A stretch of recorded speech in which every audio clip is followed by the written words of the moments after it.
With me here in the studio, I have the pleasure of introducing Tobias Bade. Tobias is a special advisor at the Research Council of Norway, where he's a national contact point both for the cluster Culture, Creativity and Inclusive Society, and for missions.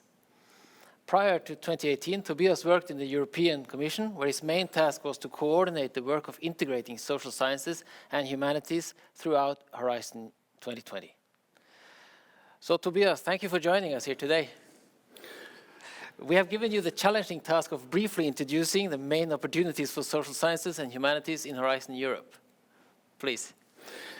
Thank you, Eric. It's a pleasure for me to be with you today. I will give a brief overview of the opportunities for the social sciences and humanities in the Horizon Europe program.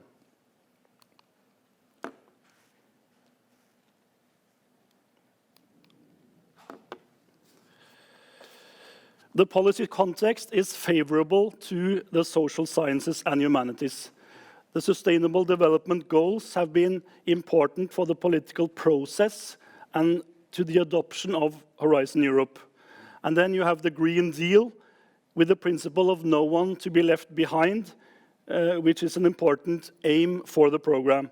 So the combination green shift, SSH aspects will become increasingly important. There are many references to social sciences and humanities in the strategic plan. I would say that social economic impact is as equally important as innovation and scientific technological breakthroughs. SSH integration is emphasized once again, and humanities and the arts are becoming more prominent. This holds a lot of promise for Norwegian and international applicants. References to cultural and creative industries, human-centered innovation, and cultural heritage is growing in importance. So this is the full program in this slide. Cluster 2, Pillar 2 holds the most important opportunity with its 3 destinations dedicated to SSH questions. But you also find the previous program swaths with its topics now in Pillar 4.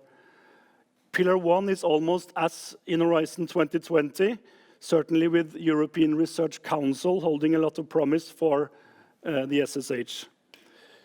You also have social innovation growing in importance, so SSH scholars should not neglect the opportunities in the EIC and EIT programs of the 3rd pillar. There are 6 clusters in Pillar 2 where there is large cooperation projects to solve grand challenges across disciplines and sectors. And together with the EIC, missions is a new feature in the program. 5 missions are foreseen with cross-sectoral and cross-disciplinary cooperation, as well as societal impact and citizen engagement. In my view, 2 of these mission areas are particularly suited for SSH engagement. These are smart and climate-neutral cities, and adaptation to climate change and societal transformation. But naturally, the others on oceans, soil health, and cancer also depend on SSH contributions. In this slide, I have included a couple of topics in Cluster 5 and Cluster 1 of the program, but there are many others across all clusters and also in the other pillars.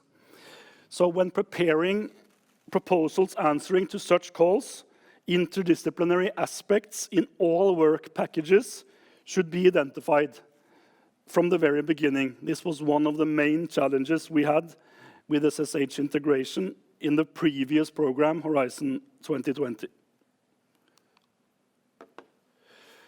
So what can we expect in Horizon Europe? There will be more real co-design in more topics in line with the strategic objectives.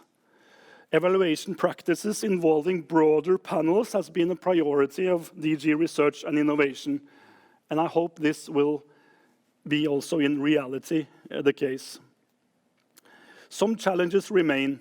Formulate topics in a similar way across clusters using an open language and neutral terms to describe the challenges. I'm soon coming to a close. I've included this to confirm that stakeholders have to unite, and the NORSE project being, of course, one of these. As a policy officer following the work of NORSE, I'm very excited to see some of them here today in the agenda, such as EASH and the SHAPE ID project. We need a joint effort in Europe, and one of my recommendations is also to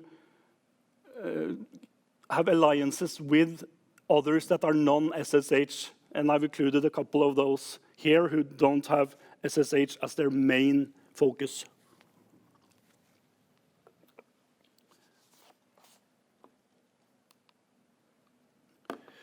So thank you for the attention. I'm looking forward to the further outcomes of this project.